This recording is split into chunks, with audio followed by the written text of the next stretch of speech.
आप हमारे भी लल्ला का नामकरण कर दो ना। पुत्री, ये क्या कह रही हो तुम? विनती कर रही हूँ, और मेरी जे आग्रह अस्वीकार मत ही करो। आप दोनों भाइयों का नामकरण एक साथ हो जाएगा।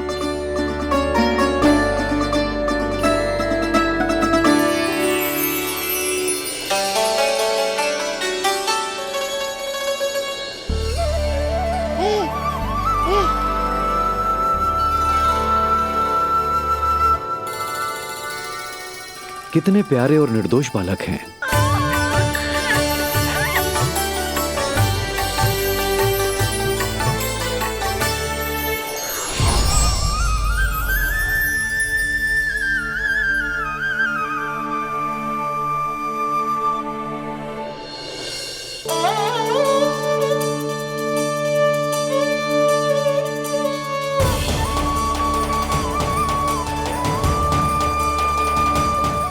दोनों को देखकर गुरुदेव की आंखों में आंसू क्यों आ गए?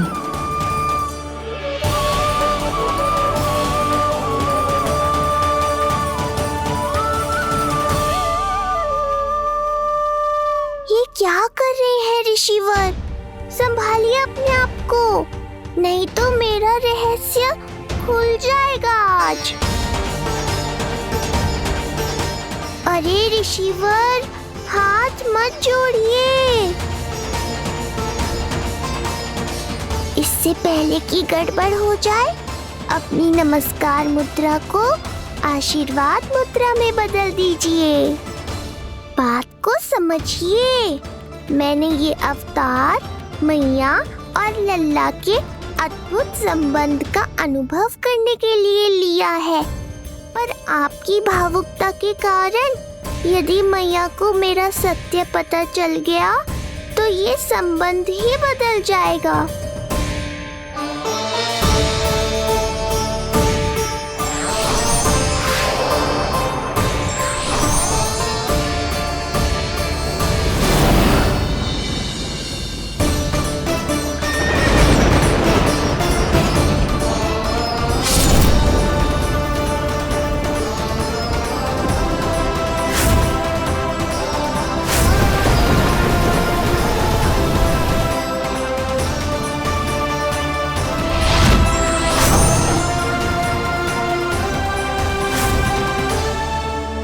अब आप सब कुछ जान चुके हैं ऋषिवर, इसलिए अब मेरे सामने हाथ जोड़कर मेरे सत्य को उजागर मत कीजिए।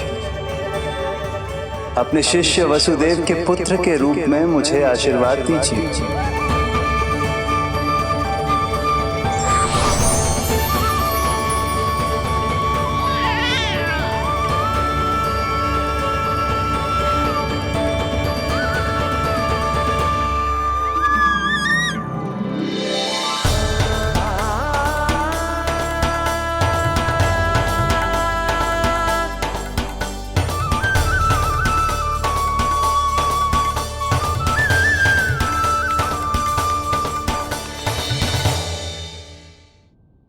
ऋषिवर, आप मौन क्यों हैं? और आपकी आंखों में आंसू? सब कुछ ठीक है ना? अब तो आप हमारे लल्ला का नामकरण करोगे ना? इन दोनों का नामकरण करना मेरा सौभाग्य होगा पुत्री।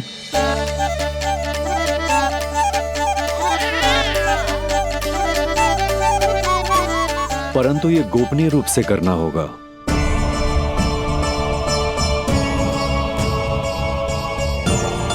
अवश्य ही स्वामी का आग्रह होगा, ताकि कंस की बुरी दृष्टि हमारे पुत्र पर ना पड़े। ये तो बहुत महान ऋषि हैं, इन्हें कंस के अत्याचारों के बारे में अवश्य पता होगा। अपनी संतान का नामकरण संस्कार करना एक मां के लिए उत्सव से कम नहीं होता है, पर यह छुपकर करना होगा। आप दोनों को स्वीकार तो है ना? जैसी आपकी आज्ञा गुरुदेव। स्वीकार है गुरुदेव। तो फिर कहाँ करना है हमें नामकरण का प्रबंध? गुरुदेव, मंदिर सही रहेगा? उससे पवित्र स्थान तो हो ही नहीं सकता है। ऋषिवर, आप तनिक विश्राम कीजिए, हम लोग प्रबंध करते हैं। मैं कुछ समय इन बालकों के साथ व्यतीत करना चाहूंगा। ये तो इनका सौभाग्य होगा। हमें आज्ञा दीजिए।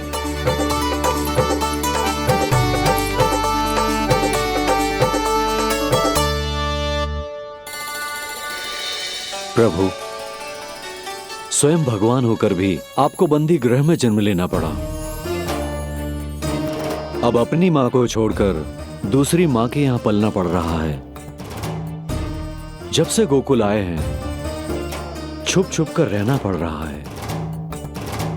इतनी नन्ही सी अवस्था में दुष्ट कंस के कितने ही आक्रमणों का सामना कर चुके हैं आप।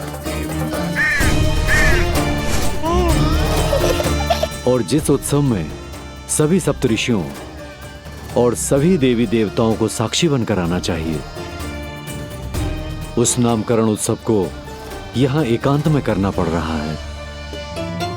क्यों प्रभु, इतने कष्टों को सहकर ये अवतार क्यों लिया है आपने? दुष्टों का नाश करने के लिए, धर्म की स्थापना करने के लिए और सबसे अधिक मैया की ममता का अनुभव करने के लिए। पर इसके लिए इतने कष्ट? मानव जीवन लिया है तो कष्ट तो उठाने ही पड़ेंगे ऋषिवर। मानव जीवन की आंच जला रही है, फिर भी आप मुस्कुरा रहे हैं प्रभु। ये कैसा अनोखा अवतार है। आंच में जलकर भी यदि मैं नहीं मुस्कुराऊंगा तो अपने भक्तों को क्या शिक्षा दूंगा मैं? आज एक कंस का प्रकोप है, भविष्य में सहस्रों कंस होंगे और आने वाले युगों में होंगे अनगिनत कंस। उस समय मेरे भक्तों को पता होना चाहिए कि अपने कष्टों को कैसे सहना है और धर्म के पथ पर अडिग कैसे रहना है।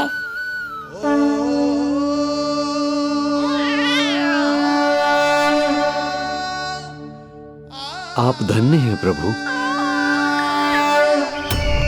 देखा अस्ति, जब सिंह दहाड़ता है तो वन के सभी जीव जंतु इकट्ठे हो ही जाते हैं। वो सब जो मेरा विश्वास पात्र होने का अधिकार और ये सिंहासन पाना चाहते हैं, सामने आए। बुद्धि के बिना बल अपंग होता है महाराज, और मेरे पास बुद्धि और बल दोनों हैं। आप केवल आदेश दीजिए किसका संहार करना है।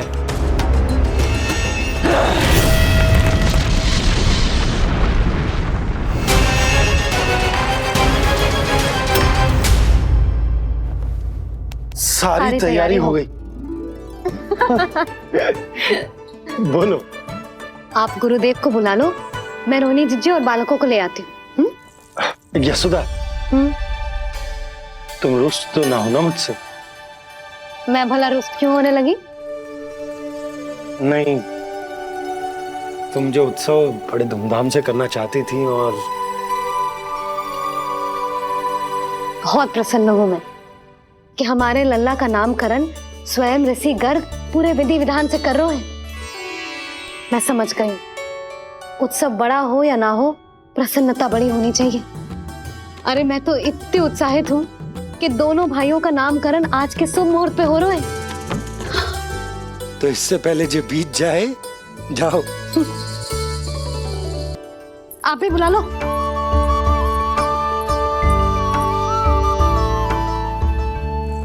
यहाँ सब के सब एक से बढ़कर एक है, तो फिर अपने कार्य के लिए किसका चुनाव सबसे पहले करूं?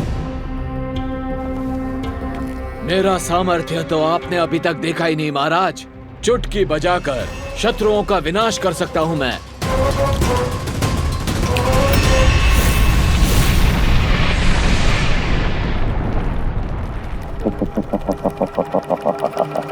वाह! किंतु आपने तो बताया ही नहीं कि करना क्या है। वध करना है, एक नवजात बालक का वध। उसे साधारण बालक मत समझना।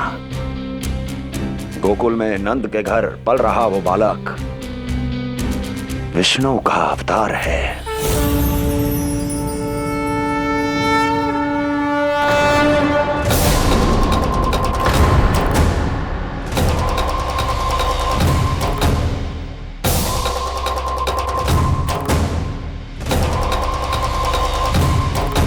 क्या हुआ? इतना सन्नाटा क्यों छा गया? क्षमा कीजिए महाराज, पर मैं नन्हे बालकों के साथ हिंसा नहीं करता। विष्णु अवतार बड़ा छलिया है महाराज, मैं उसका मुख भी नहीं देखना चाहता।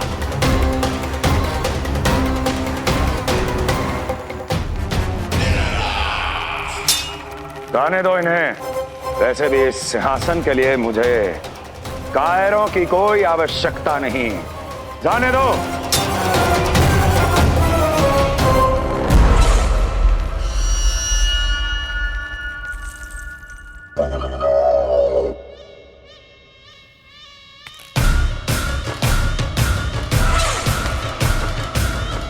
दुर्जन, क्या कहा था मैंने कहा था केवल वही आए जिनके हृदय में साहस का ज्वालामुखी धधकता हो, जिनकी तलवारें पर्वतों का सीना चीरने के लिए व्याकुल हो, जिनकी संकल्प शक्ति इतनी दृढ़ हो कि वो मृत्यु से टक्कर ले जाए। वही होगा इस सिंहासन का असली अधिकारी। महाराज,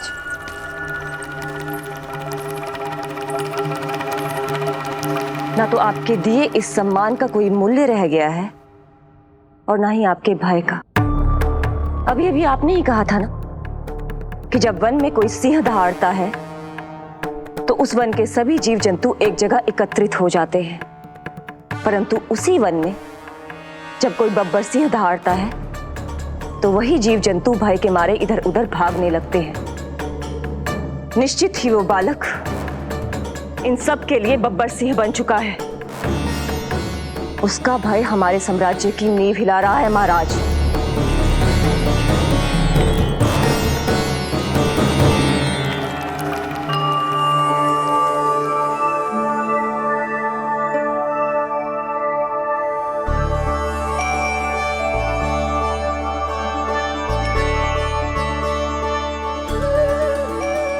हे नारायण, मेरा मार्गदर्शन कीजिए। हे मां सरस्वती, मुझे आशीर्वाद दीजिए ताकि मैं दोनों बालकों के लिए सर्वोत्तम नामों का चुनाव कर पाऊं।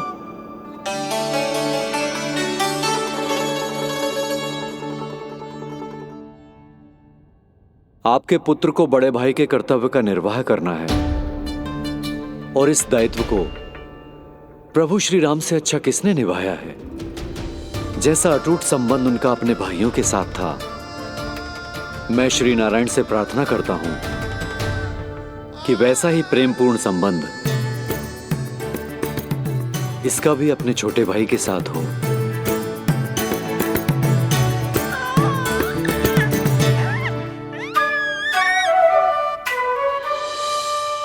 इसीलिए इसका नाम राम हो। इसीलिए इसका नाम राम, इसीलिए इसका नाम राम।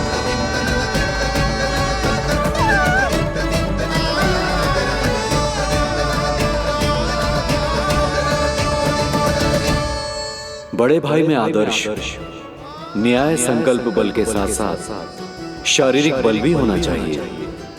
मैं देख पा रहा हूं ये बालक इन सब बलों के लिए जाना जाएगा। इसलिए जो नाम इसके व्यक्तित्व के लिए सबसे उचित है वो है बलराम। बलराम, बलराम।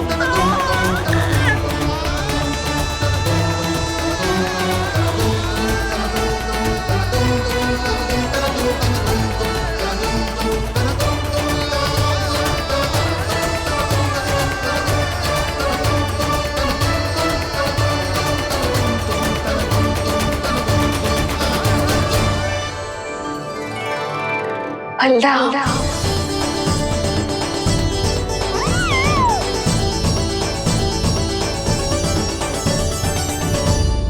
तो फिर उसका नाम बल राम रखना। कैसा अद्भुत संयोग है रिसीवर। जब इसके जन्म की सूचना देने मैं वसुदेव भैया के पास मथुरा गया था, तब उन्होंने भी यही नाम रखा था, बलराम। ये संयोग नहीं, नारायण की इच्छा है नंदराज। बलराम से अधिक उपयुक्त नाम इस बलराम के लिए कुछ और हो ही नहीं सकता है। पर मैं तो दाऊ कहकर ही बुलाऊंगा इन्हें, बलदाऊ।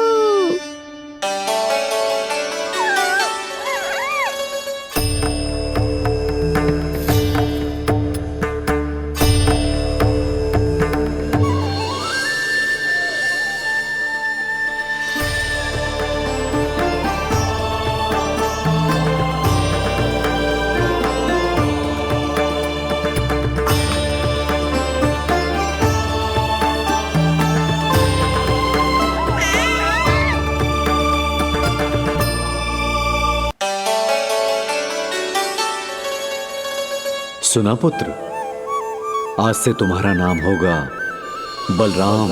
बलराम बलराम।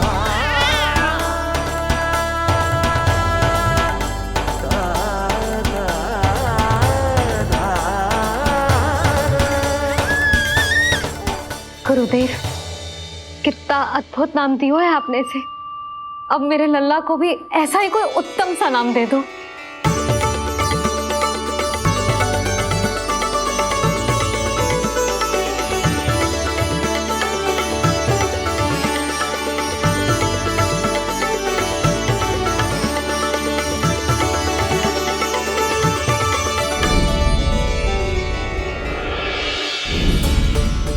ये कठिन दायित्व आपने ही मुझे सौंपा है प्रभु।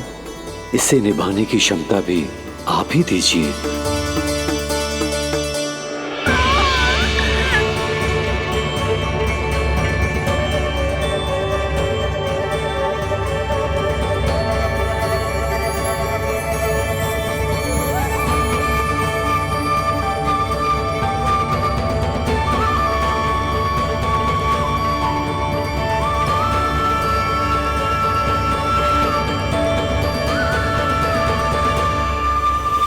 कृष्ण कृष्ण कृष्ण कृष्ण कृष्ण कृष्ण कृष्ण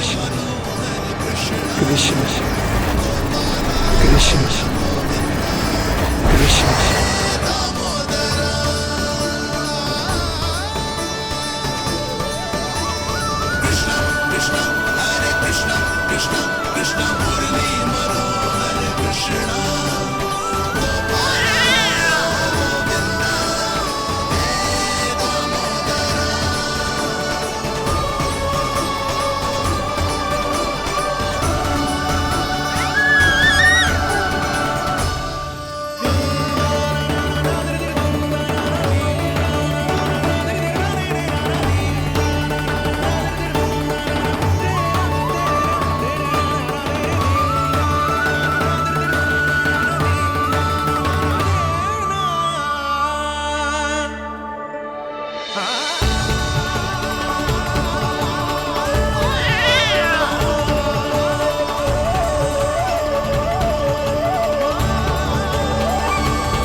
कृष्ण कोई साधारण शब्द नहीं है।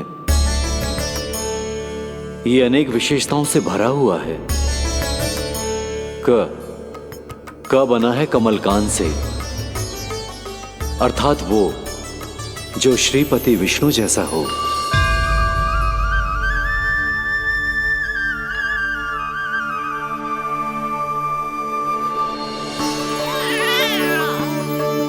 री की उत्पत्ति हुई है श्री राम से, अर्थात वो जो सबके हृदय में बस जाए। श ऐश्वर्य के स्वामी विष्णु के लिए, अर्थात वो जो समृद्धि लेकर आए।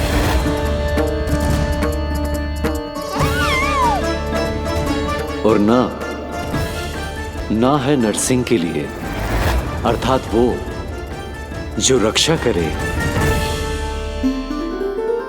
और अंत में आकार की मात्रा सूचक है अग्निदेव का, अर्थात वो जो स्वयं तप कर सबको पवित्र कर दे।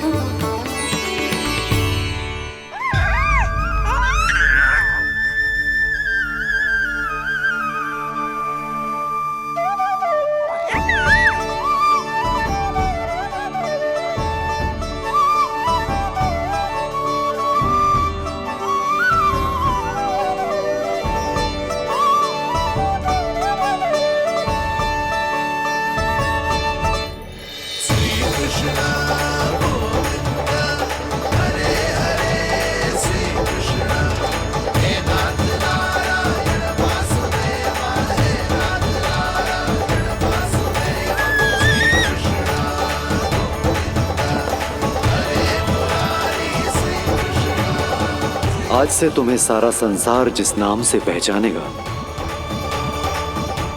वो नाम है कृष्ण। वो नाम है कृष्ण। वो नाम है कृष्ण। वो नाम है कृष्ण।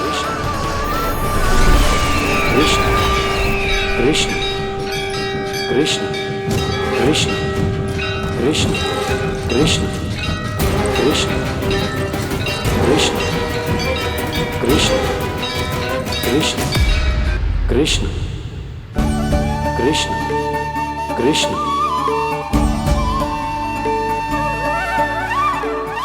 यशोमती मैया की नंद लाला, यशोमती मैया की नंद लाला। असुरी कार्य करने वालों के लिए कृष्ण नाम का अर्थ एक और भी होगा।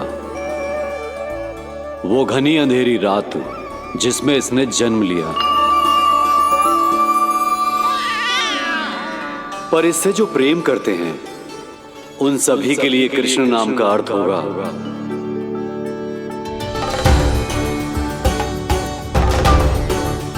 अतुलनीय सुंदरता और अथाह प्रेम।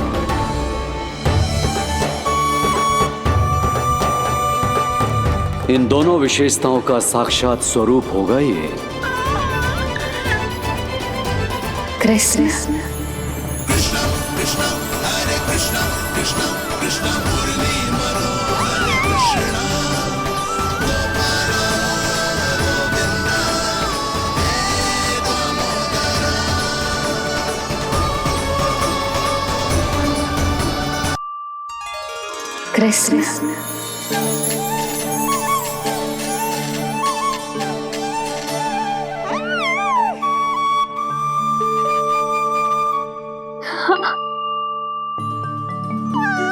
और जो मानवता के शत्रु हैं उनके जीवन में ये नाम अशांति, असुरक्षा, भय उत्पन्न करेगा। पर सात्विक प्रवृत्ति के व्यक्तियों के लिए ये नाम शांति, संतोष और सुख का सूचक होगा।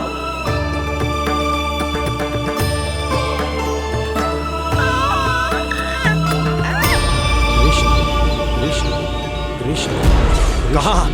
कृष्ण कहां से आ रही है ये ध्वनियां? कृष्ण कहां से आ रही है ये ध्वनियां? कृष्ण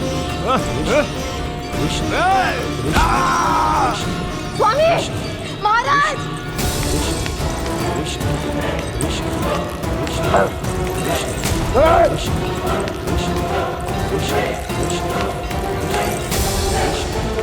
कैसी ध्वनि महाराज?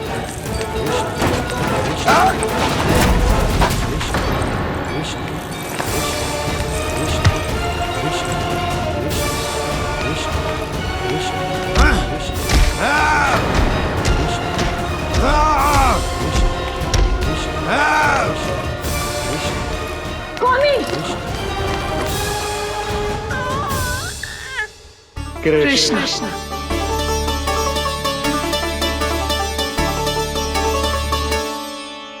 कृष्ण, जे नाम अनंत काल तक स्मरण किया जाता रहेगा, जय ही तेरी मैया का आशीर्वाद।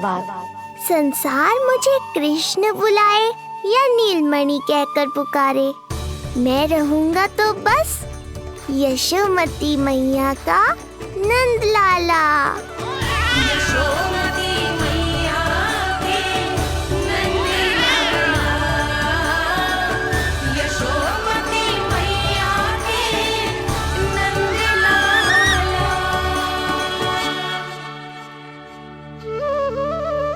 गुरुदेव, आपने मेरे लल्ला को इतना प्यारा नाम दिया है, उसके लिए आपका बहुत बहुत धन्यवाद। एक बार गोपियों को पता चलेगा तो देखना कैसे रटने लगेंगी मेरे लल्ला का नाम।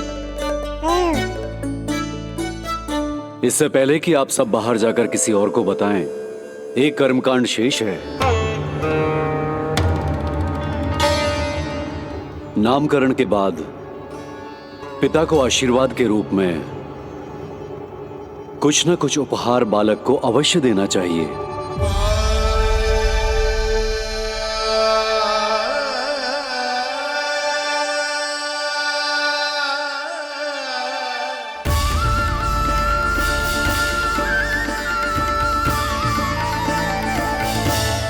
मैं क्या दूं?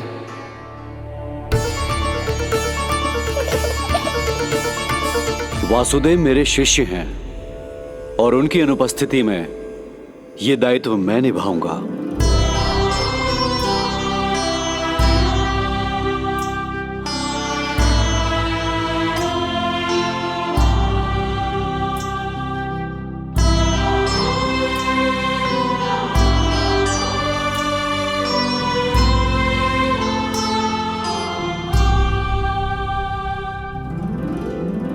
इसे अपने पिता की ओर से स्वीकार करो पुत्र।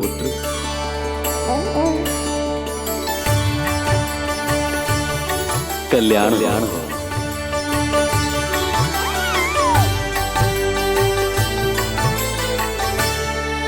क्या दूं मैं इसे?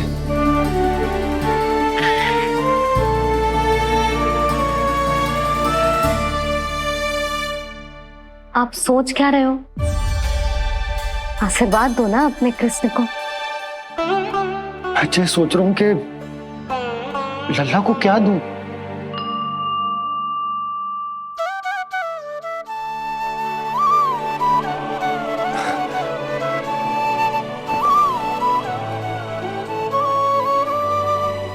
लल्ला,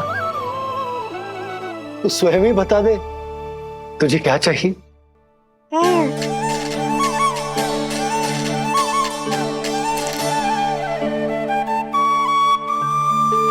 देखो जी, लल्ला ने ही आपकी उलझन समाप्त कर दी।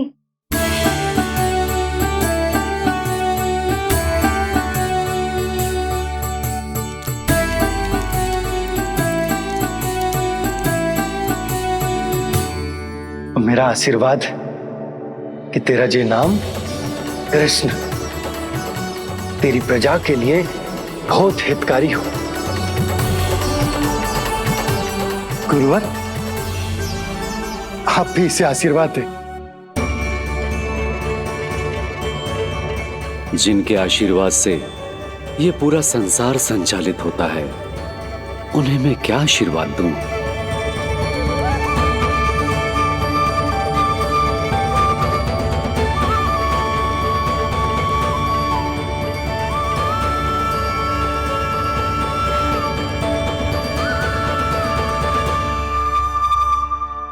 आपने तो मुझे मेरा नाम दिया है ऋषिवर। ये तो मेरा सौभाग्य था प्रभु कि आपने इस कार्य के लिए मुझे चुना। पर आपका कार्य अभी समाप्त नहीं हुआ ऋषिवर। एक विनती और है मेरी। आज्ञा दीजिए प्रभु, क्या करना होगा मुझे? बाबा को मेरी वास्तविक पहचान बतानी होगी आपको, और इन्हें इस बात के लिए मनाना होगा कि ये मैया को कभी भी मेरा सत्य पता ना चलने दे। पर प्रभु, मैं ये कैसे कर पाऊंगा?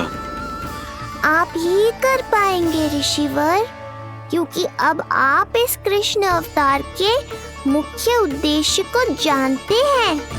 बंद करो, बंद करो ये ध्वनिया। कौन सी ध्वनिया? ये ध्वनिया बंद करो, बंद करो। क्या सुनाई दे रहा है? ये शब्द जो मेरे कानों में गूंज रहा है। भारत भारत समझिए। रुक जाइए। बस कीजिए महाराज।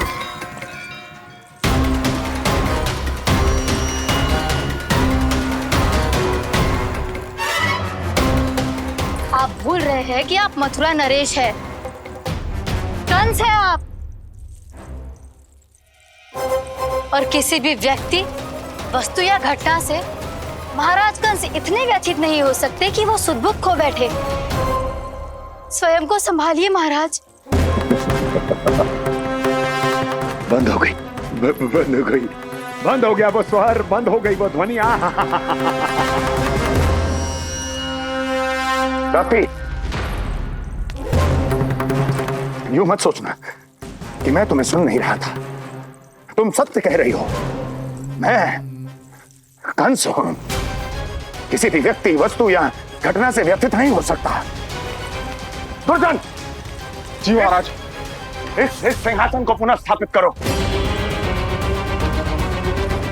यदि कोई भी योग्य इसे स्वयं सिद्ध करने नहीं आता तो मुझे पता है मुझे क्या करना है, कैसे उस दुष्ट बालक का संहार करना है। मैं भली भांति जानता हूं। ये दायित्व आपको ही निभाना होगा ऋषिवर। इससे 2 लाभ होंगे। एक तो मेरे बाबा कंस के कारण होने वाली चिंता से मुक्त हो जाएंगे और आवश्यकता पड़ने पर मेरी पहचान को मैया से सुरक्षित रखने में सहायता भी करेंगे।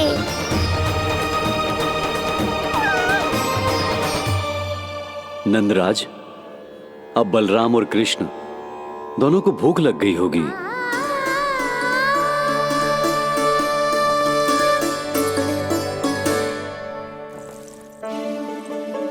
प्रणाम गुरुदेव। प्रणाम गुरुदेव।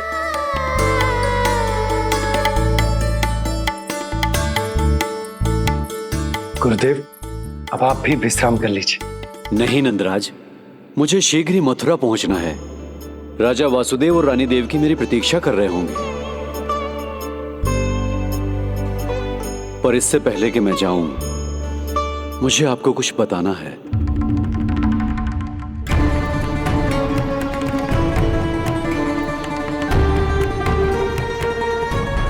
गुरुदेव, आपके ललाट पर बल पड़ गए। सब कुछ ठीक तो है ना? कहीं आप मुझे कंस के बारे में तो ना बताना चाहते? गुरुदेव, मैं जानता हूं कि कंस नवजात शिशुओं की हत्या करवा रहा है।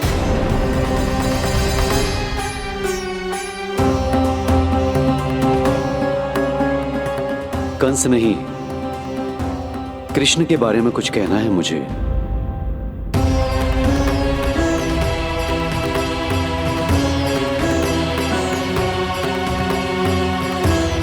बताइए गुरुवर। मैं एक ऐसा सत्य बताने जा रहा हूं नंदराज, जो है तो वरदान, पर उसे स्वीकारना आपके लिए बहुत कठिन होगा। गुरुदेव, आप जो कह रहे हैं वो मैं समझ ना पा रहा हूं। बताइए ना।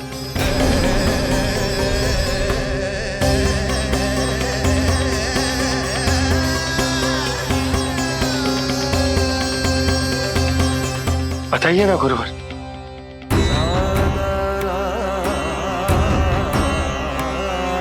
सत्य यह है नंदराज, कृष्ण राजा वासुदेव के पुत्र हैं। कृष्ण राजा वासुदेव के पुत्र हैं। कृष्ण राजा वासुदेव के पुत्र हैं।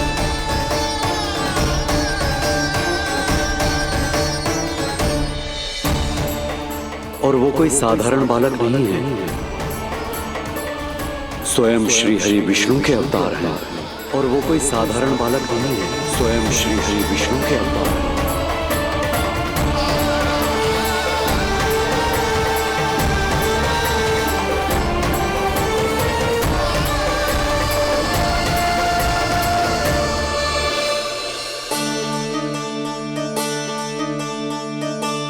कशु विचित्र लग रहा है। कौन हो तुम?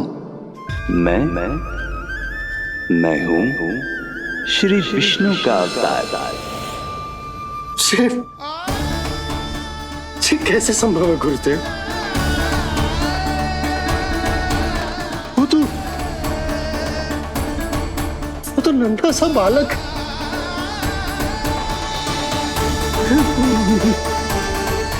वो श्री नारायण का अवतार कैसे हो सकता है? और गुरुदेव, आप ये सोच भी कैसे सकते हैं कि वो मेरा लल्ला वसुदेव भैया का पुत्र है? यही सत्य है नंदराज। पिछले जन्म में मिले वरदान का फल है ये।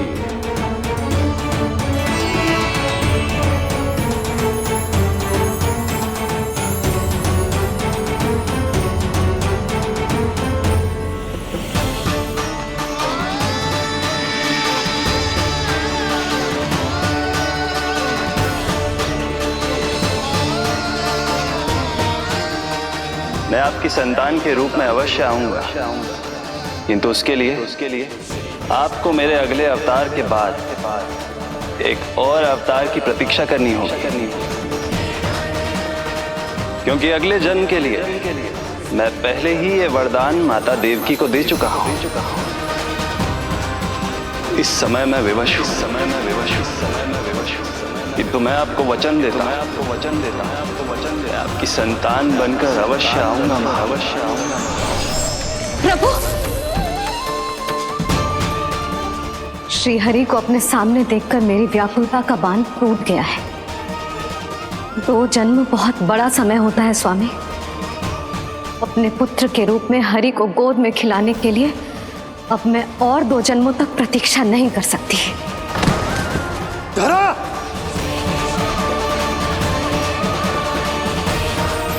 माता देवकी को मैं पहले ही वचन दे चुका हूं, इसलिए विधि के विधान के अनुसार मुझे उन्हीं का पुत्र बनकर जन्म लेना होगा।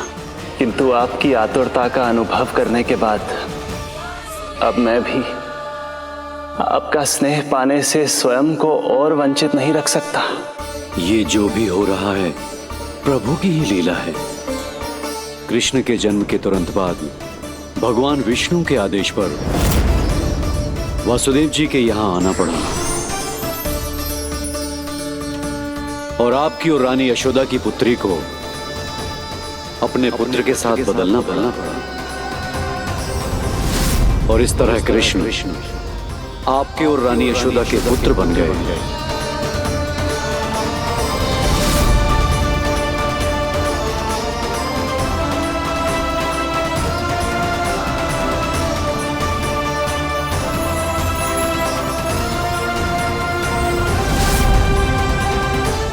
आपने सही कही थी गुरुदेव। जिस सुनने में तो वरदान ही लगता, पर इसे स्वीकार करना उतना ही कठिन। जब यशोदा को इस बात का पता चलेगा तो उसे कैसा लगेगा? अपने नाम का अर्थ अच्छे से सुनो है ना तूने? उसका हर एक अक्षर भगवान श्री नारायण से संबंधित है, जैसे उन्हीं का स्वरूप है तू। बस मैया, ये सत्य आपसे छुपा रहे, इसी कारण बाबा के लिए ये जानना आवश्यक है। फिर चाहे इसे स्वीकार करना उनके लिए कितना भी कष्टदायक क्यों ना हो। नहीं नंद, ये सत्य उन्हें आप नहीं बताएंगे। स्वयं प्रभु ने मुझसे कहा है किसी और प्राणी को इसके बारे में भनक तक नहीं लगनी चाहिए, और रानी यशोदा को तो बिल्कुल नहीं। गुरुवर, कंस के आक्रमणों की जानकारी यशोदा से पहले ही छुपा कर रखना कठिन था। अब इतना बड़ा सत्य मैं यशोदा से कैसे छुपाऊंगा? आपको छुपाना ही होगा नंदराज, यही प्रभु की इच्छा है।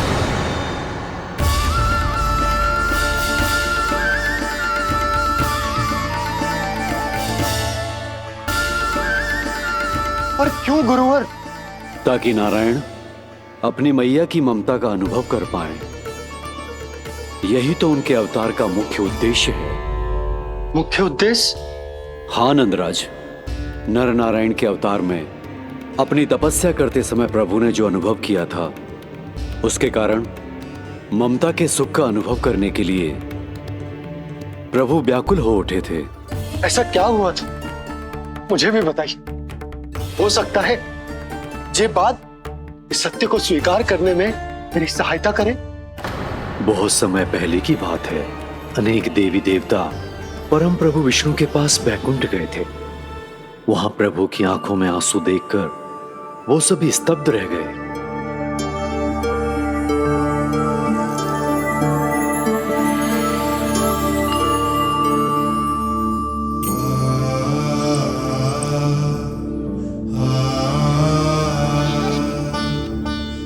प्रभु, आपकी आंखों में आंसू?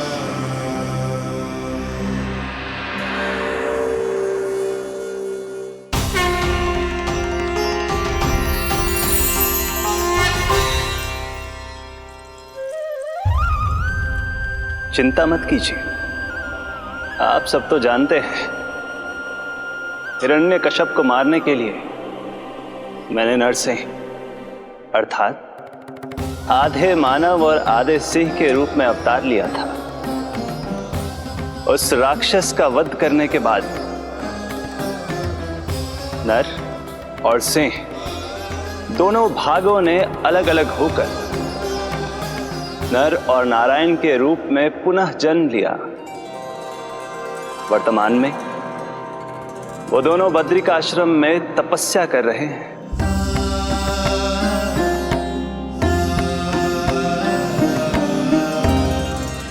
आज उन दोनों ने कुछ ऐसा देखा जिसने मुझे भी भावुक कर दिया।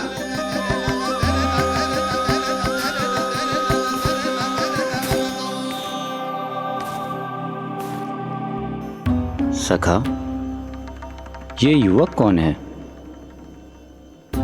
निकट के एक गांव के धनी व्यापारी का पुत्र है ये।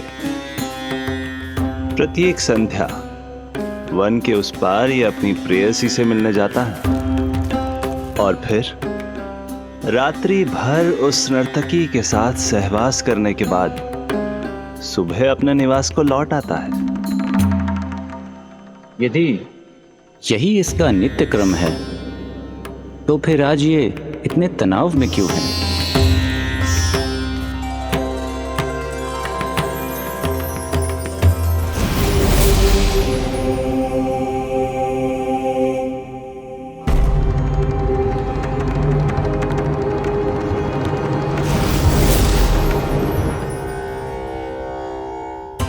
कल रात्रि प्रेम क्रिया के मध्य उस नर्तकी ने इससे पूछा, ये सबसे अधिक प्रेम किससे करता है? जब इसने कहा तुमसे, तो वो बोली, तुम्हें अपने प्रेम को सिद्ध करना होगा।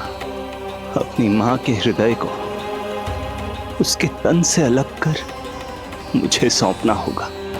मां का हृदय? क्या हुआ प्रभु? वो लाया अपनी मां का हृदय? ये जिज्ञासा यक्ष प्रश्न बनकर पूरे दिन नर और नारायण के मस्तिष्क में कौंधती रही। उन्होंने संध्या होने तक वहीं नदी किनारे प्रतीक्षा करने का निर्णय लिया ताकि वो ये जान सके कि क्या वो युवक अपनी क्रूर प्रेयसी को छोड़ेगा या वासना में अंधा होकर अपनी ही माता की हत्या करने का जघन्य अपराध करेगा। अब उसके वन पार करने का समय बीत चुका है। युवक ने विवेक का परिचय दिया है सखा। हे प्रभु, आपका कोटि कोटि धन्यवाद।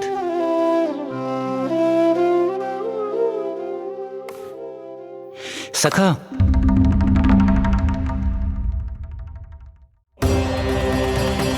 सखा मुझे बताओ, जो अकल्पनीय था कहीं वो घट तो नहीं गया?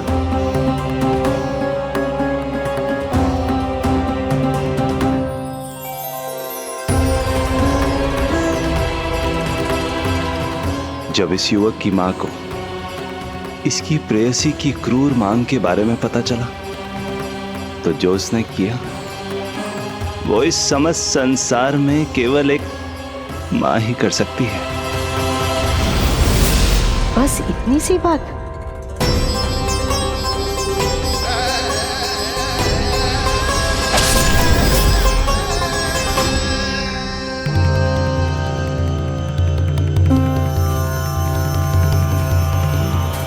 संभाल के मेरे बेटे, कहीं चोट ना लग जाए तुझे। संभाल के मेरे बेटे, कहीं चोट ना लग जाए तुझे।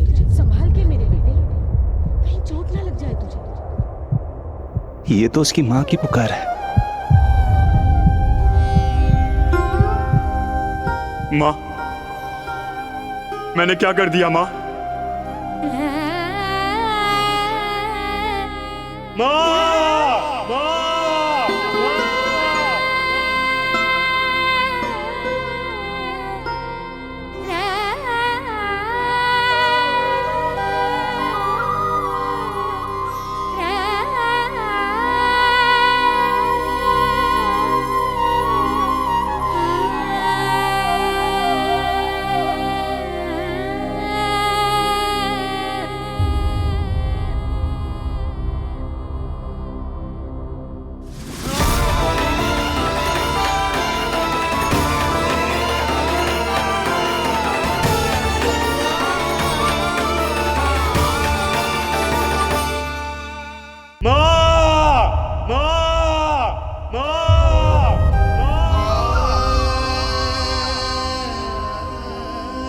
इस घटना से केवल नर और नारायण ही भावुक नहीं हो गए थे, बल्कि बैकुंठ में बैठे श्री हरि की आंखों में भी आंसू आ गए थे। ममता के लिए तरसने लगे थे वो। इसीलिए उनके इस अवतार का मुख्य उद्देश्य है मां की ममता का अनुभव करना। यही कारण है कि ये सत्य आपको रानी यशोदा से छुपाना ही होगा नंदराज। नहीं तो वो कृष्ण को मां की दृष्टि से नहीं, एक भक्त की दृष्टि से देखेंगी, और प्रभु जिस आनंद के लिए इतना कष्ट उठा रहे हैं उससे ही वंचित रह जाएंगे। बोलिए नंदराज, आप श्री नारायण के इस सत्य को गुप्त रखेंगे ना?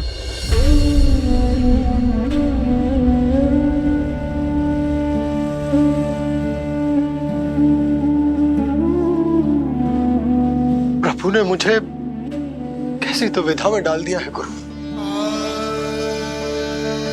यशोदा से तो ये सत्य मैं छुपा भी लूंगा, परंतु स्वयं से कैसे छुपाऊंगा? और बाबा होने को सुख, उसको अनुभव कैसे कर पाऊंगा? जो हो रहा है और जो भी होता है सब उनकी ही इच्छा से होता है नंदराज। इसलिए आगे का मार्ग भी वही दिखाएंगे। अब मैं चलता हूं नंदराज। राजा वसुदेव और रानी देवकी नामकरण के बारे में जानने के लिए व्याकुल हो रहे होंगे।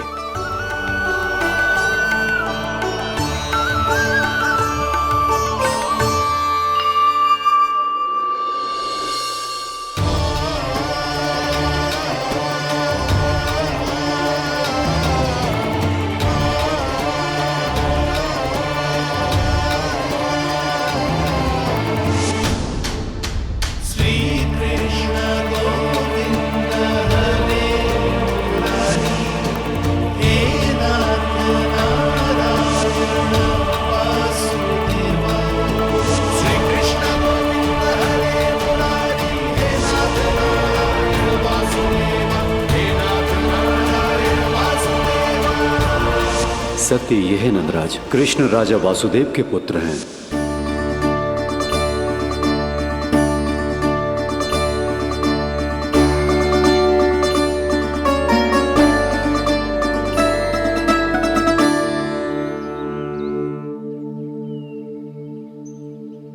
नंदराज,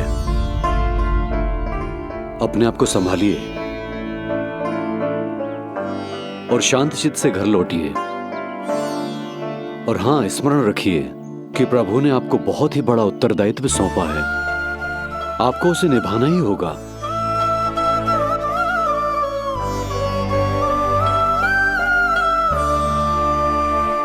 प्रभु आपको शक्ति दे।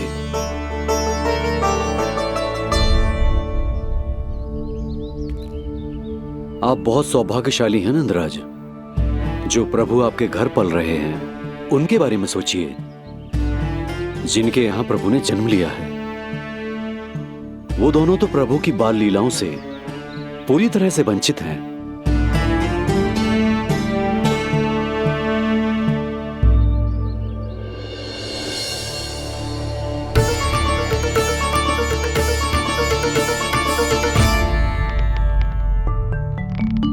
कहाँ रह गए तेरे बाबा लल्ला? जो आए क्यों ना अब तक?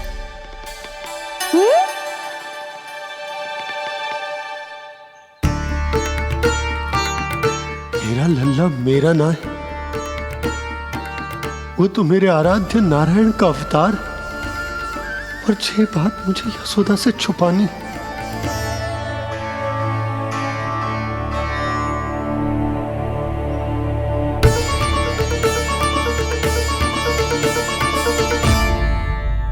बाबा वहीं खड़े मत रहो, अब आ भी जाओ ना।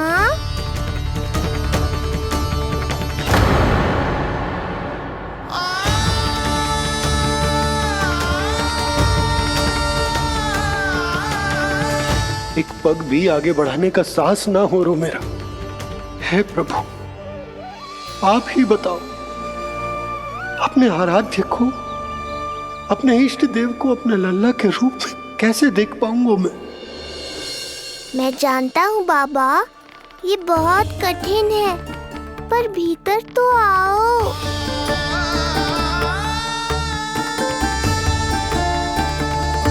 अब आ भी जाओ बाबा, ऐसे बाहर कब तक खड़े रहोगे आप?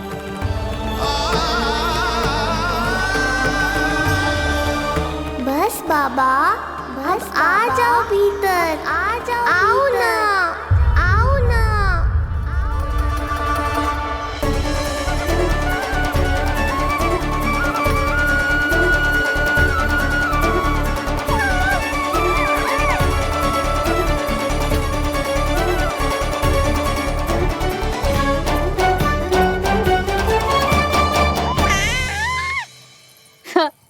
समझो?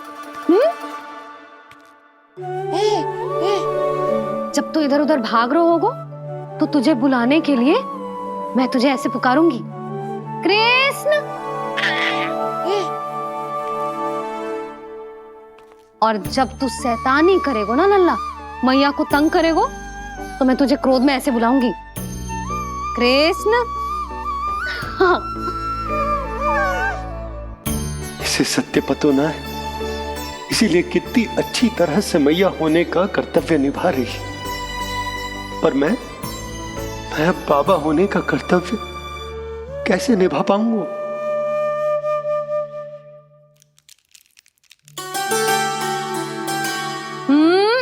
सावधान।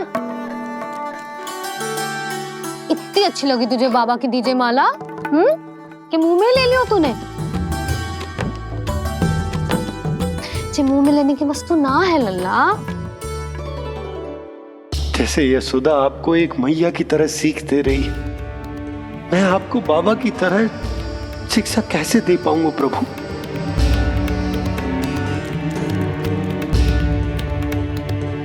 कृष्ण, अभी मना किया ना मैया ने? ये तो प्रभु को ही डांट रही है। सावधान, जो फिर से मुंह में लिया तो। यशोदा, तुम्हें पता भी है तुम किस पर क्रोधित हो रही? हाँ, अपने लल्ला पर। और किस पर? मेरे कहने का अर्थ ये है कि तुम्हें सच में पता भी है जे कौन है? स्वयं प्रभु ने मुझसे कहा है किसी और प्राणी को इसके बारे में भनक तक नहीं लगनी चाहिए, और रानी यशोदा को तो बिल्कुल नहीं, और रानी यशोदा को तो बिल्कुल नहीं, और रानी यशोदा को तो बिल्कुल नहीं। यही कहना चाहते हो ना आप कि मैं गोकुल के राजकुमार को डांट रही हूँ? अरे पर मैया और बाबा का स्थान तो हर पद से ऊंचा होता है ना जी। माँ और बाबा को तो अधिकार होता है ना प्रेम करने का भी और भूल पर डांटने का भी। बस यही बात आपको समझनी है बाबा, फिर सब पहले जैसा हो जाएगा। मैं समझता हूँ जे, पर ये विचार के जे केवल हमारा पुत्र ना है, ये स्वयं नारायण का अवतार भी है, इसे अपने मन से निकाल ना पा रहा हूं मैं। ओहो, आपको समझाना तो मैया को संभालने से भी अधिक कठिन है बाबा। लल्ला, अरे लल्ला। जशोदा जी, आपने हमें नामकरण के लिए ना बुलायो। कोई बात ना है, लेकिन ये तो बताओ कि लल्ला का नाम क्या रखो है? हाँ भाभी, बताओ ना। हाँ जीजी, अब और प्रतीक्षा ना हो रही हमसे। इसका नाम रखो है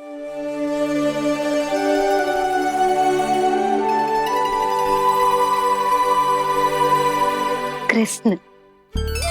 कृष्ण? कृष्ण बहुत प्यारा नाम है, लेकिन थोड़ा कठिन है। मैं तो इसे किशन बुलाऊंगी। सही कहो, मैं भी इसे प्रेम से किशन ही कहूंगी। क्यों किशन? मेरे लिए तो जे किसना है।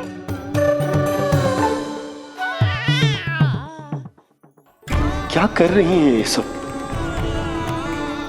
बाबा, इन सब के लिए मैं केवल कृष्ण हूँ, भगवान नहीं। बस अब आप भी शीघ्र ही समझ जाओ ना ये। अरे तुम सब। हाँ हाँ, बुरा मुझे भी लग रहा है, जो सारी की सारी पहले ही दिन मेरे लल्ला का नाम बिगाड़ रही हैं। किंतु इसमें भी इन सब का प्रेम ही छुपा है, और हम सब तो प्रेम से भगवान को भी प्यारा सा नाम दे देते हैं, है ना? हाँ। सत्य तो ये है कि कृष्ण नाम बहुत अच्छा है, किंतु मैं भी अपने लल्ला को प्रेम का नाम देना चाहती हूँ। कान्हा बुलाऊंगी इसे, कान्हा बुलाऊंगी इसे, कान्हा बुलाऊंगी इसे।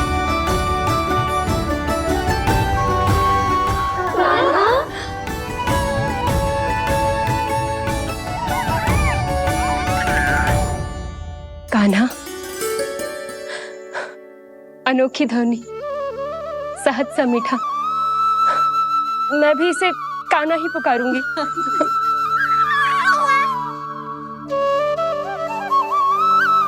आप भी बुलाओ ना इसे। आप एक बार बुलाकर तो देखो, झट से पलट कर देखेगा आपको ये हमारा नटखट कान्हा। प्रभु, ये सब आपका सत्य ना जानती, पर मैं जानता हूं। अब इस मुख से आपका नाम केवल भक्ति भाव से ही निकल सकता है, वात्सल्य भाव से ना। जी की लल्ला का भी तो नामकरण हुआ था ना अपने लल्ला के साथ। हाँ भाभी, क्या नाम रखा गया है इसका? हाँ, बताओ ना। हाँ भाभी, बोलो ना, बोलो ना, बताओ ना जीजी। ना, देखो, एक मैया से उसके लल्ला का नया नाम बताने का आनंद मैं ना छीन सकती। यदि तुम सबको कान्हा के दाऊ का नाम जानना है तो चलो सबके सब रोहिणी जीजी के पास। हाँ, सही कहो, सही कहो। मैं अभी आई। हाँ,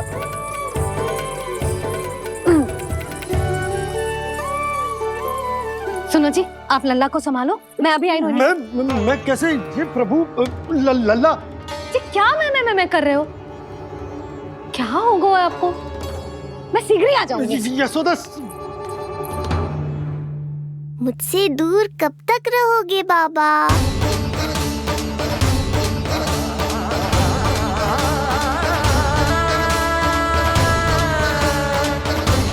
एक बार मेरी ओर देखो तो सही।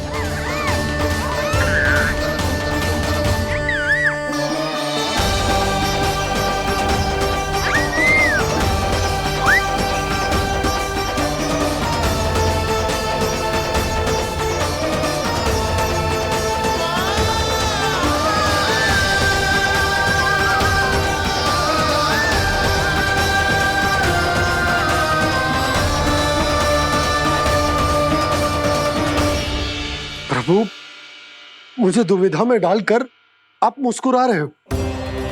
ये कैसी परीक्षा है?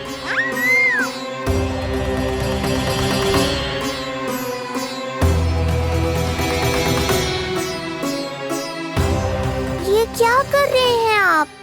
पिता का स्थान पुत्र के चरणों में नहीं होता, पुत्र के सिर के ऊपर होता है उनका हाथ, उनका वरदहस्त। प्रभु, आप चाहते हो कि मैं आपका सत्य यशोदा को ना बताऊं। यशोदा चाहती है कि मैं आपको लल्ला की तरह अपने गोद में उठाकर आपसे बातें करूं। मेरी आंखें चाहती हैं कि मैं आपको अपने इष्ट देव, अपने आराध्य के स्वरूप में देखूं। और मेरा हृदय चाहता है कि मैं आपको अपने पुत्र के स्वरूप में देखूं। अब आप ही बताओ प्रभु, अब मैं इस परिस्थिति में क्या करूं? मुझे कुछ समझ में ना आ रहा। आप ही का आश्रय है प्रभु। आप ही को सहायता करनी होगी। आप ही बताइए कि किस प्रकार एक भक्त अपने भगवान को अपने लल्ला के स्वरूप में देखे, उसे अपने हाथों में उठाए, उसे खिलाए, उसके साथ बातें करे,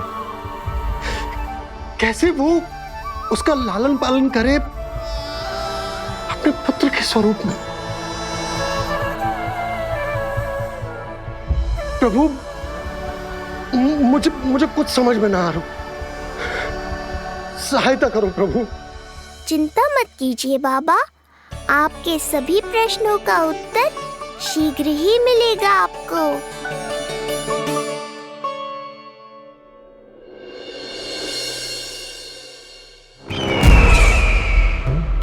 ऋषि गर्ग पधारे हैं महाराज।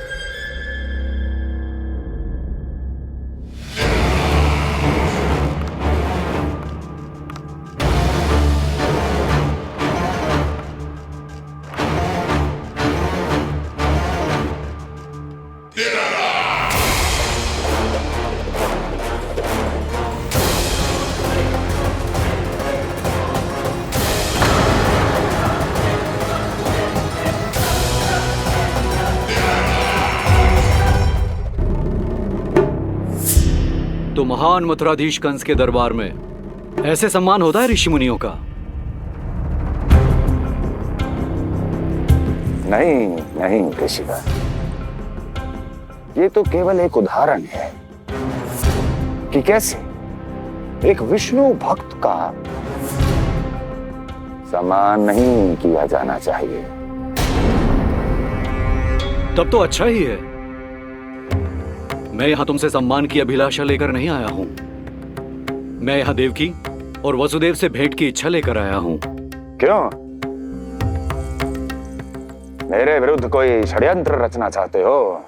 जो सदैव दूसरों के विरुद्ध षड्यंत्र करता है, उसका संपूर्ण जीवन इसी भ्रम में बीतता है कि सारा संसार उसके लिए षड्यंत्र कर रहा है। परंतु अन्य व्यक्तियों के पास इससे भी अत्यधिक महत्वपूर्ण कार्य होते हैं करने के लिए। यह महत्वपूर्ण कार्य करने की आपकी यह इच्छा इस दरबार में पूर्ण नहीं होगी ऋषिवर।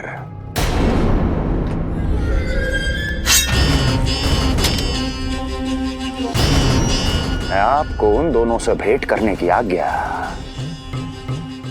नहीं दूंगा। कैसे रोकोगे मुझे? कैसे? बड़ा ही विचित्र प्रश्न है, किंतु इसका उत्तर बड़ा ही सरल है ऋषिवर। जानते हैं, मेरे दिन का आरंभ कैसे होता है। किसी ना किसी का संहार करके। और यदि एक संहार और हो जाएगा तो मुझे क्या अंतर पड़ेगा। स्वयं से एक प्रश्न पूछो कंस, स्वयं से एक प्रश्न पूछो कंस। मेरा संहार करने के लिए, मेरा संहार जिस संकल्प शक्ति की आवश्यकता है, संकल्प शक्ति की आवश्यकता वो है तुम में, वो है तुम में। कर पाओगे मेरा संहार? जिस संकल्प शक्ति की आवश्यकता, जिस संकल्प शक्ति की आवश्यकता वो है तुम में, वो कर पाओगे मेरा संहार?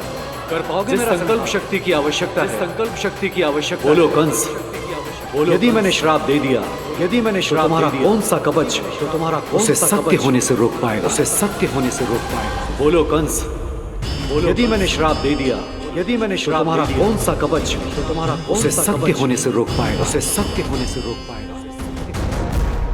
ऋषिवर, यदि आपके हृदय में स्वामी के विरुद्ध षड्यंत्र करने की इच्छा नहीं है तो महाराज भी आपको किसी से भेंट करने से रोकना नहीं चाहेंगे, है ना महाराज?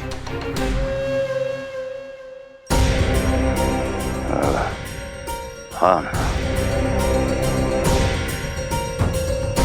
आप उन दोनों से भेंट कर सकते हैं।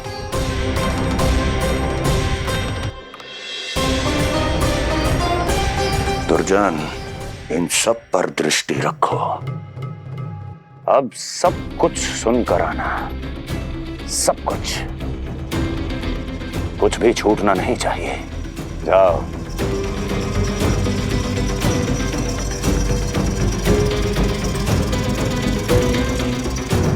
लगता है प्राप्ति राजकार्य सीख रही है मुझसे।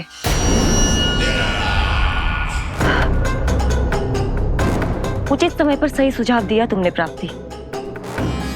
अब आसानी से पता लग जाएगा कि ऋषिगढ़ के यहाँ आने का वास्तविक कारण क्या है महाराज।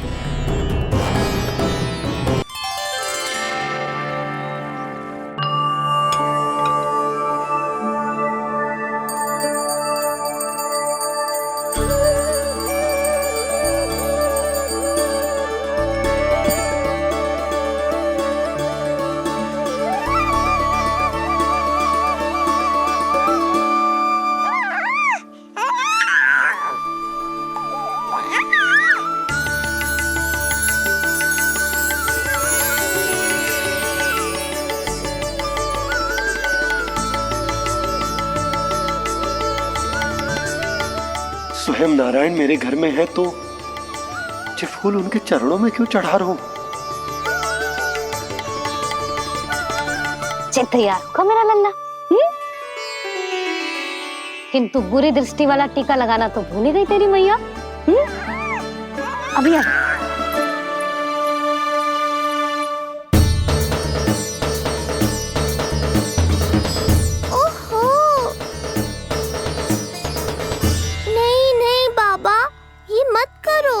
मैया आ रही है, उन्हें पता चल जाएगा।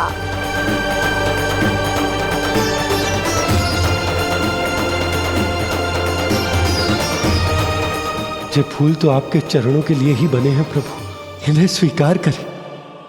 बाबा, ये सत्य मैंने आपको अपना साथ देने के लिए बताया था, अपने आप को फंसाने के लिए थोड़ी ना।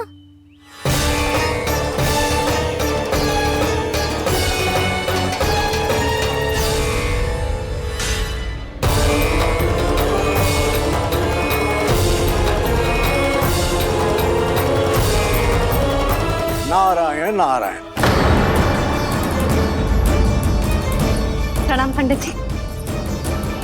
नंदराज जी, रानी जी, बिटिया के पांव भारी थे ना, तो उसे लिवाने समधियाने चला गया था।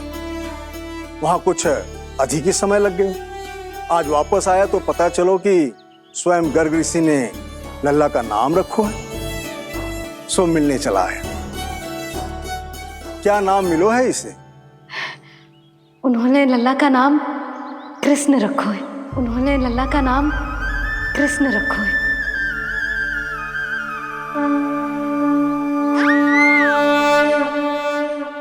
कृष्ण। आहा, उत्तम, अति उत्तम। बहुत मधुर नाम है। ऐसा लग तो है जैसे आप स्वयं श्री नारायण का नाम ले रहे हैं।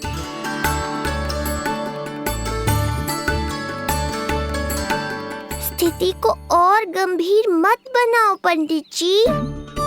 आपको तो बाबा के प्रश्नों का उत्तर देना है।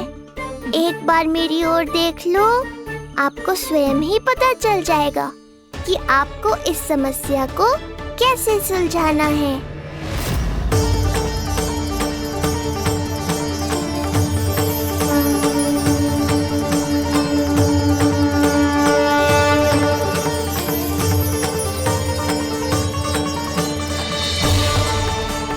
पंडित जी मेरे लल्ला को टकटकी बांध के देखे क्यों जा रहे हैं?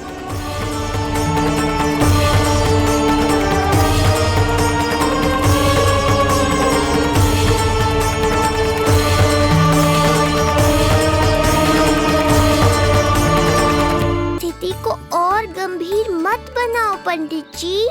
आपको तो बाबा के प्रश्नों का उत्तर देना है। एक बार मेरी ओर देख लो, आपको स्वयं ही पता चल जाएगा कि आपको इस समस्या को कैसे सुलझाना है।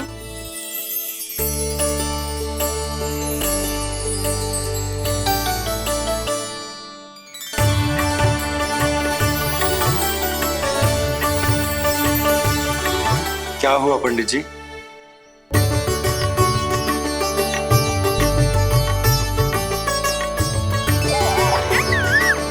बधाई हो लल्ला, इतना प्यारा नाम मिलो है तुम्हें। नंदराज जी, जब भी मैं लल्ला को देखता हूं तो मुझे भगवान श्री राम की झलक दिखाई देती है। क्यों ना दिखाई देगी, उन्हीं के तो अगले अवतार हैं ये। कभी कभी तो मन में विचार आता है कि एक वो भी समय था जब भगवान इस धरती पर अवतार लेते थे और हम मानव के बीच में घूमते फिरते खाते पीते थे और अपनी लीला दिखाते थे। मुझे तो लगता है पंडित जी कि कितने भाग्यवान थे महाराज जनक और महारानी सुनैना। उन्होंने माता सीता को जन्म न दियो और महारानी कैकई जिन्होंने प्रभु राम को जन्म न दियो, फिर भी उनके पालन पोषण का सौभाग्य प्राप्त हुआ उन्हें। कल्पना करो पंडित जी, कितने पुण्य अर्जित किए होंगे उन्होंने पिछले जन्म में। कितनी तपस्या की होगी कि जिनकी गोद में सारा संसार है वो श्री नारायण और माता लक्ष्मी उनकी गोद में खेले।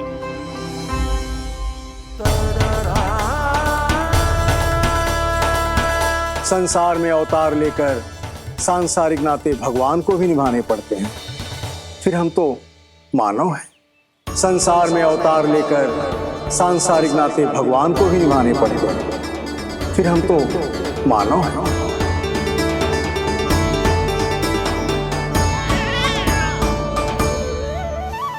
जो हो रहा है और जो भी होता है सब उनकी ही इच्छा से होता है नंदराज, इसलिए आगे का मार्ग भी वही दिखाएंगे। तो आपने मुझे मेरे प्रश्नों के उत्तर दिला ही दिए।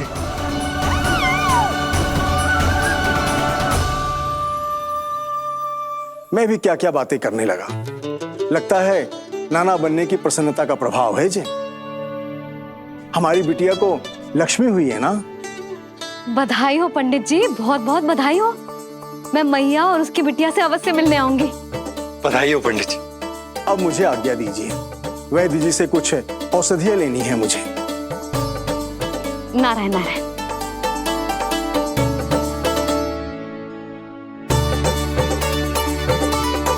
आजा लल्ला, आजा।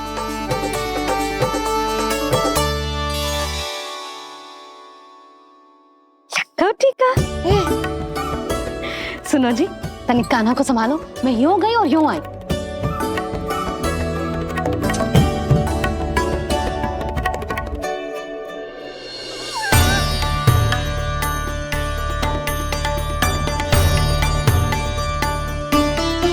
क्या हुआ? मैं देख रही हूँ नामकरण के बाद से एक बार भी आपने कान्हा को गोद में ना लिया है। सब ठीक है ना? हाँ, सब ठीक है। अब सब ठीक है। लो मेरा लल्ला।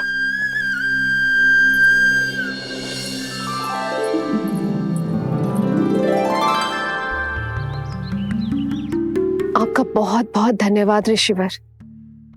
यादवों का कुलगुरु होने के नाते ये तो मेरा कर्तव्य था पुत्री। मुझे क्षमा कर दे लल्ला, कुछ समय के लिए मैं अपने कर्तव्य से भटक गया था। सब कुछ पूरे विधि विधान से संपन्न हुआ है।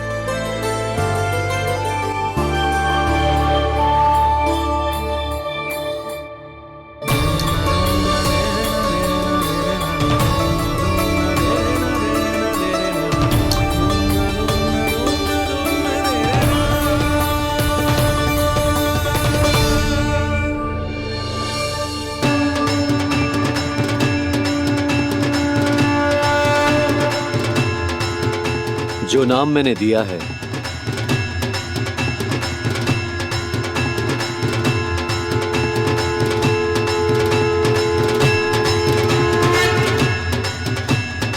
आप मुझे क्षमा कर दो बाबा, मैंने आपको इतनी दुविधा में डाल दिया।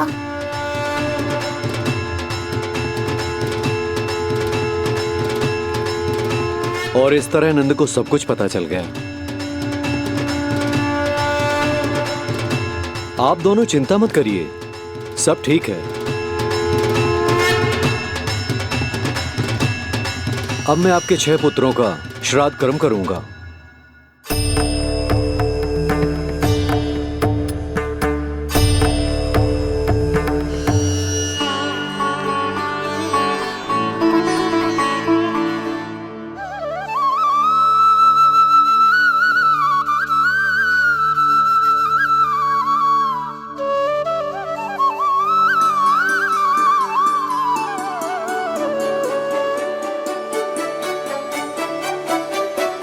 कान्हा, क्या हुआ जो मैं तेरा वास्तविक बाबा ना हूं? क्या अंतर पड़ तू कि तुम मेरे आराध्य के अवतार हो? महत्वपूर्ण बात तुझे है कि मुझे तुम्हारे साथ मुस्कुराने को, तुम्हें खिलाने को, तुम्हारा ध्यान रखने को, तुमसे प्रेम करने को सौभाग्य प्राप्त हो।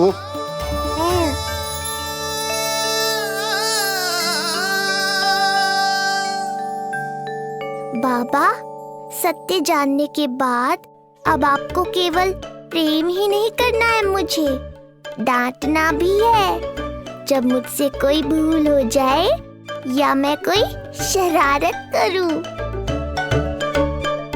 तुमने मुझसे कुछ कही कान्हा, पर ये सब जानने के बाद तुम्हें कैसे डांट सकता हूँ? बताओ ना कि कैसे मैं तुम्हें ये कहूँ? वो सब आप मुझ पर छोड़ दो बाबा। शीघ्र ही जीवन की माया आपको अपने प्रभाव में ले लेगी और आप ये सब भूल जाओगे। पर जब जब मेरी दिव्यता की झलक संसार को मिलने वाली होगी और मेरा सत्य मैया को पता चलने वाला होगा, तब तब आपको इसका स्मरण हो जाएगा। इसका अर्थ है कि गुरुवर ने सही कहा था। श्री हरि की आंखों में भी आंसू आ गए थे, ममता के लिए तरसने लगे थे वो। इसीलिए उनके इस अवतार का मुख्य उद्देश्य है माँ की ममता का अनुभव करना। जो सत्य है कि इस अवतार का मुख्य उद्देश्य माँ की ममता का अनुभव करना। वो तो है बाबा, पर उसके साथ साथ आपका प्रेम पाना भी है। जानते हो, किसी संकट की स्थिति में आपको सब कुछ स्मरण क्यों आएगा? ताकि आप मैया को सत्य पता चलने से रोक पाओ। बोलो बाबा, आप मेरी सहायता करोगे ना?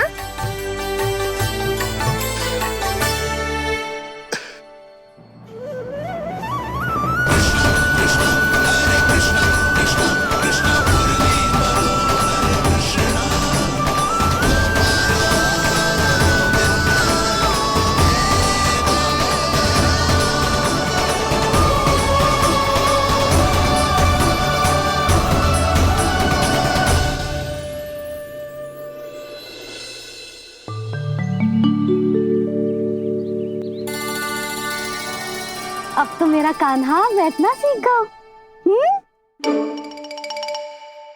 अब आगे से मैया कार्य करेगी तो कान्हा मैया के निकट ही बैठेगा। कितनी अच्छी तरह से बैठने लगो मेरा कान्हा।